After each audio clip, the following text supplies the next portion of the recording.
El día de hoy platicaremos sobre el derecho del trabajo. Hablaremos de temas como la constitucionalización del derecho laboral y del bloque, por supuesto, de constitucionalidad y convencionalidad en materia de derecho del trabajo. El derecho laboral ya no podemos estudiarlo solo a partir de la Ley Federal del Trabajo, ya que la reforma procesal y sustantiva que dio vida al nuevo sistema de justicia laboral nos lleva a entender que las relaciones de trabajo, tanto individuales como colectivas, se encuentran directamente vinculadas con los derechos humanos, los tratados internacionales, la perspectiva de género, las metodologías complejas también desarrolladas por la Suprema Corte de Justicia de la Nación y la Corte Interamericana de Derechos Humanos, quienes pugnan por desmantelar la discriminación estructural en materia laboral. Analizaremos los pilares de la Organización Internacional del Trabajo. Analizaremos, por supuesto, también el artículo 123 constitucional, el bloque de convencionalidad internacional, las sentencias paradigmáticas de la Corte Interamericana de Derechos Humanos, hasta llegar a las fronteras más avanzadas de la dogmática jurídica en materia laboral y la distinción entre discriminación directa e indirecta, el test de proporcionalidad, el test de igualdad, todo esto bajo el escrutinio estricto y las categorías sospechosas. Para comprender el derecho internacional de los derechos humanos laborales, resulta indispensable remontarnos al inicio de su principal organismo rector, la Organización Internacional del Trabajo, que fue fundada en el año de 1919, emergiendo en el crisol histórico del Tratado de Versalles. Y esto inmediatamente después de una guerra destructiva. La premisa filosófica y jurídica que dio origen a la OIT es de un impacto incalculable. Esa convicción profunda y categórica de que una paz duradera y universal solo puede ser alcanzada cuando está fundamentada en el trato decente de los trabajadores. Es así que lo que comenzó como un esfuerzo de reconstrucción civilizatoria posguerra se consolidó institucionalmente en el siglo XX, convirtiéndose en la primera agencia especializada de las Naciones Unidas en el año de 1946. La OIT es la única agencia de la ONU que reúne en un plano de absoluta igualdad tanto a los gobiernos como a los empleadores y a los trabajadores de sus 198 Estados miembros. Este diseño tripartita no es un mero formalismo burocrático, es una metodología de diálogo social obligatorio que está encaminado a establecer las normas internacionales del trabajo, a formular políticas públicas de impacto global y elaborar programas específicos orientados a la promoción sistemática del trabajo decente para todas las personas, sin distinción de género, abarcando con igual fuerza a mujeres y a hombres. A través de sus convenios y recomendaciones, la Organización Internacional del Trabajo ha estructurado de forma progresiva lo que la doctrina contemporánea denomina el contenido esencial del derecho internacional en materia de derechos humanos laborales. Esto es así, ya que regula con minuciosidad científica y jurídica materias de vital importancia para la subsistencia de la clase trabajadora: accidentes de trabajo, enfermedades profesionales, indemnizaciones por riesgos de trabajo, la correcta administración del trabajo mismo, el funcionamiento de las agencias de colocación, el desarrollo de la capacidad profesional,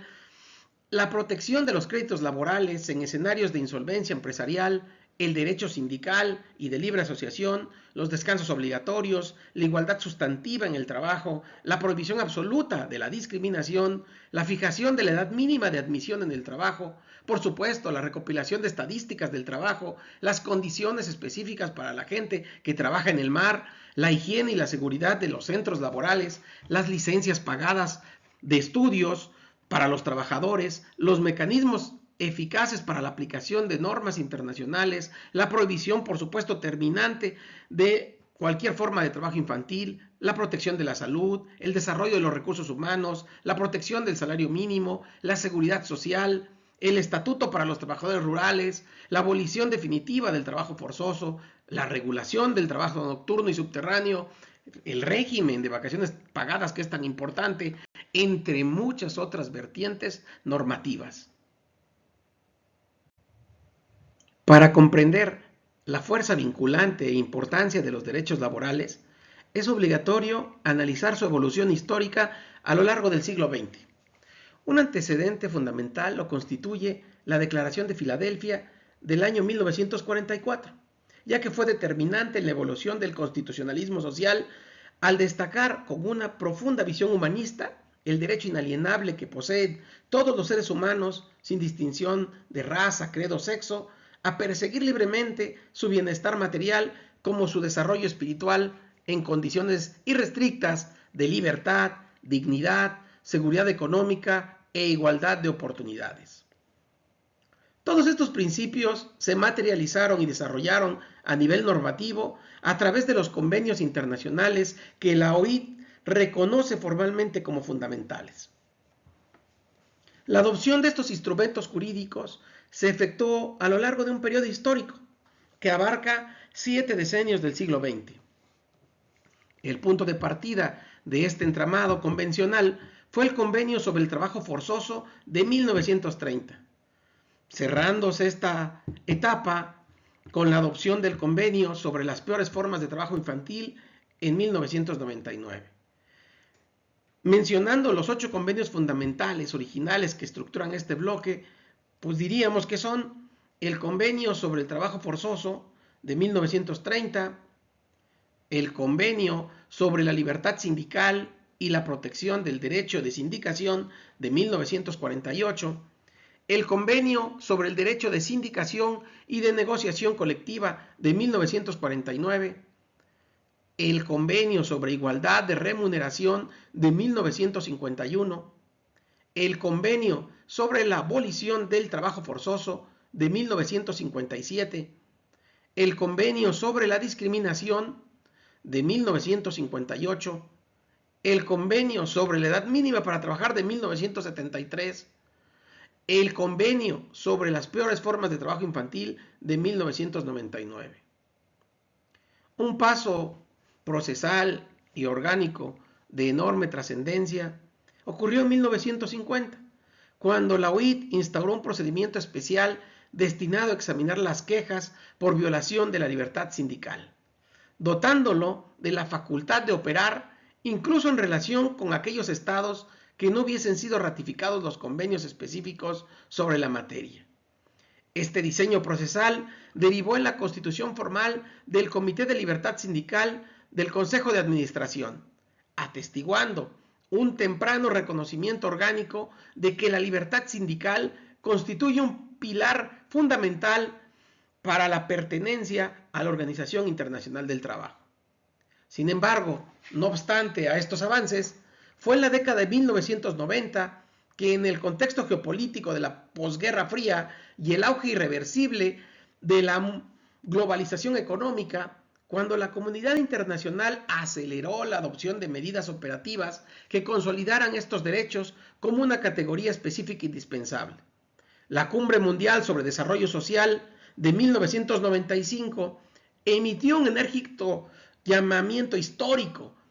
exhortando a salvaguardar y promover los derechos básicos de los trabajadores como una condición necesaria para alcanzar el crecimiento económico sostenido y un desarrollo verdaderamente sostenible.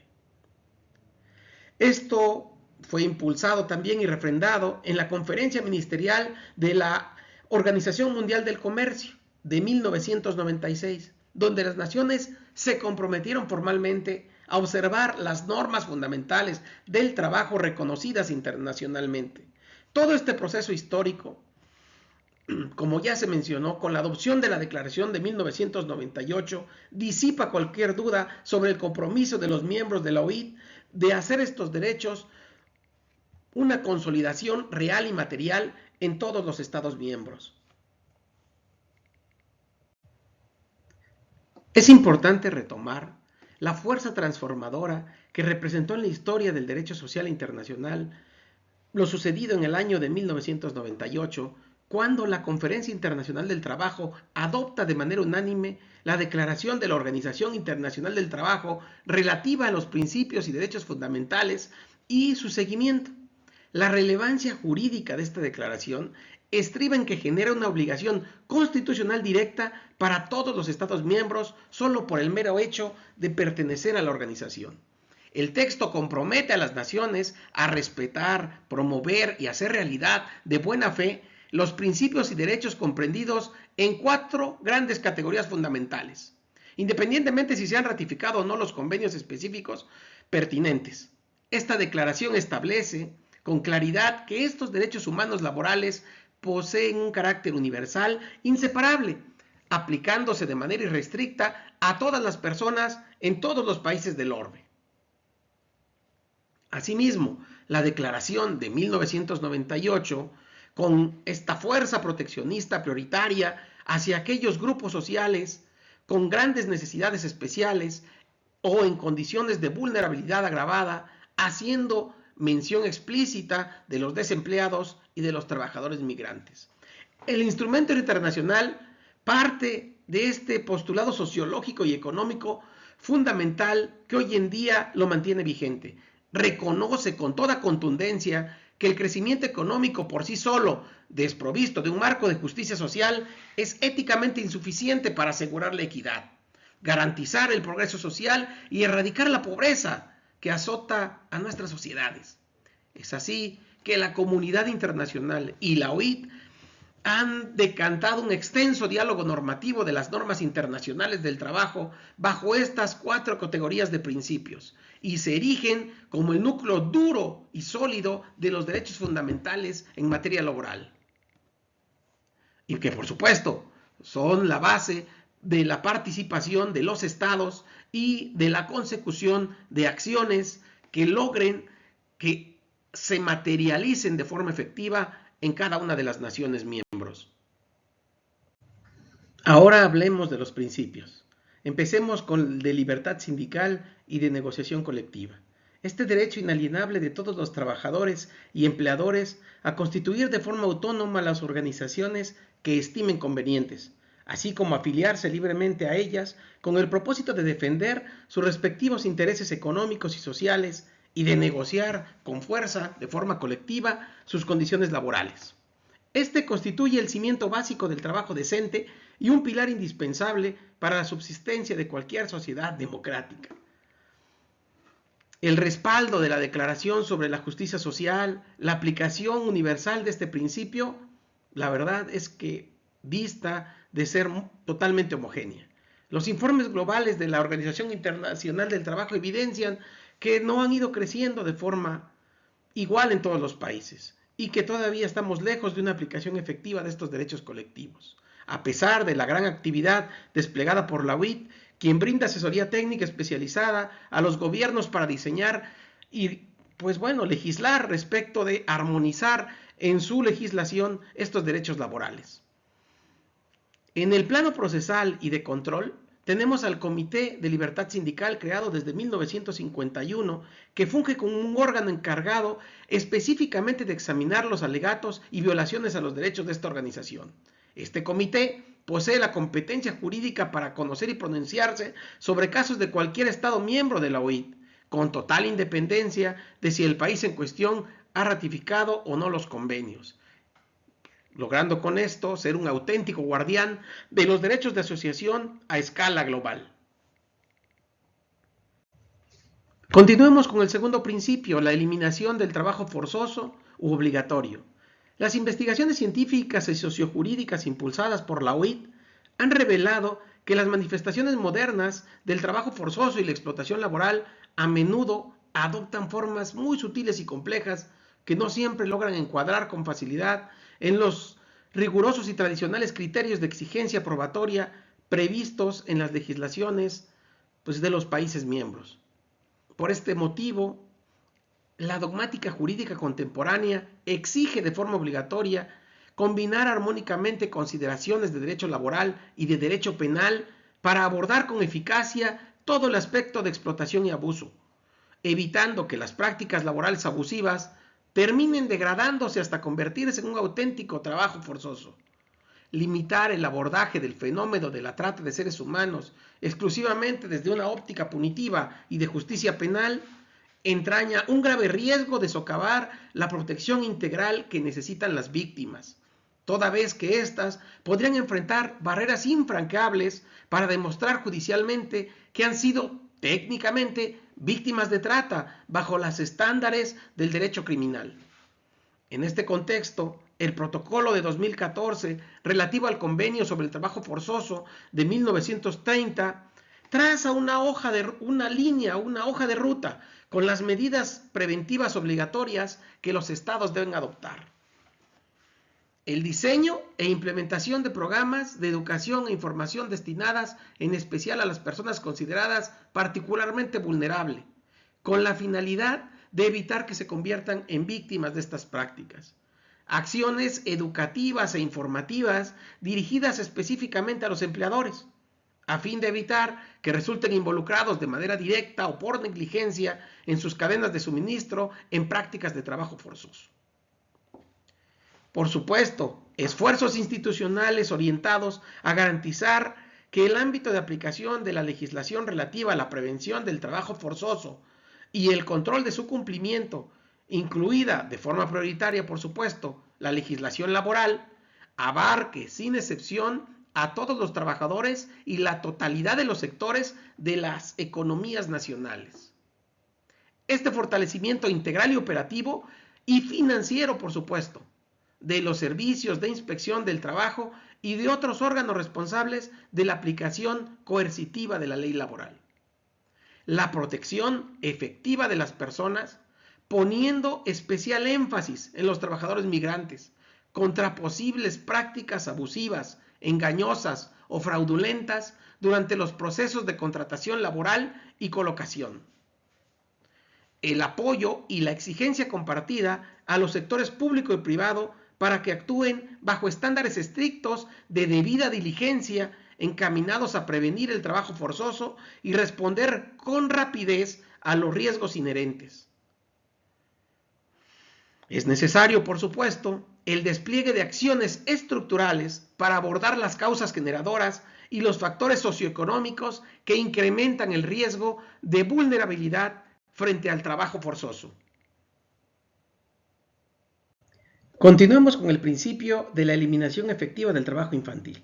Antes, debemos realizar una precisión desde la perspectiva del derecho del trabajo. No toda actividad laboral realizada por un menor de edad se encuentra catalogada como trabajo infantil prohibido. Los adolescentes menores de 18 pueden encontrarse legítimamente empleados bajo las salvaguardas legales correspondientes, pudiendo dicha actividad favorecer de manera positiva su formación práctica y preparación para una vida productiva plena en la edad adulta. Por el contrario, la categoría jurídica de trabajo infantil se circunscribe estrictamente a aquel trabajo que se encuentra terminantemente prohibido para los niños de determinados grados etarios. Concretamente, el trabajo realizado por niños que no alcanza la edad mínima exigida por la ley para realizar un trabajo, o bien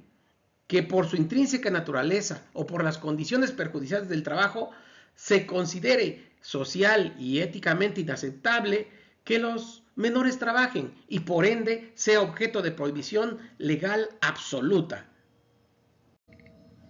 De manera primordial, el convenio 182 de la OIT define las llamadas peores formas de trabajo infantil, respecto de las cuales exige a los estados la adopción inmediata de medidas contundentes orientadas a la erradicación definitiva.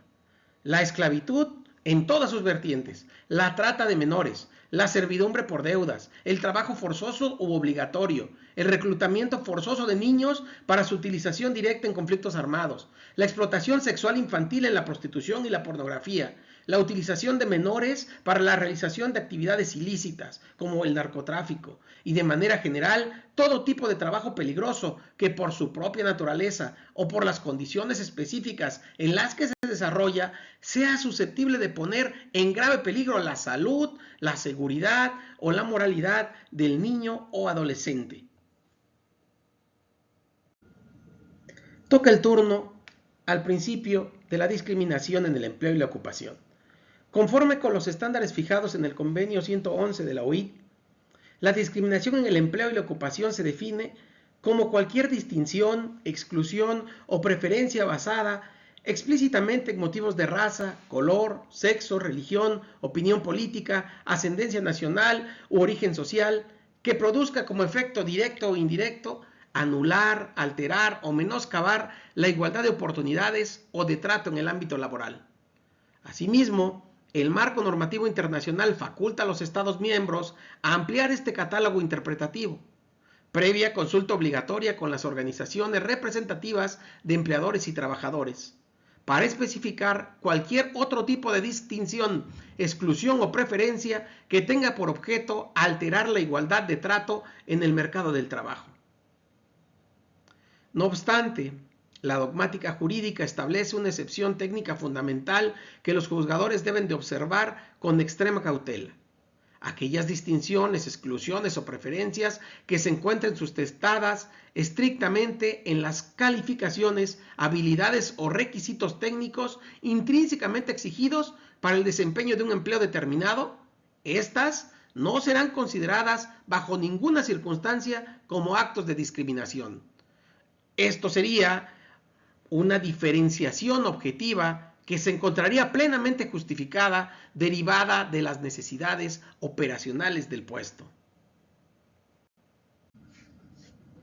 Estos principios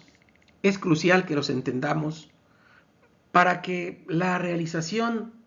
efectiva de las medidas que sean implementadas para que no exista el trabajo forzado, para que no exista ya más discriminación, para que no exista el trabajo infantil, la explotación, es decir, la materialización de estos principios,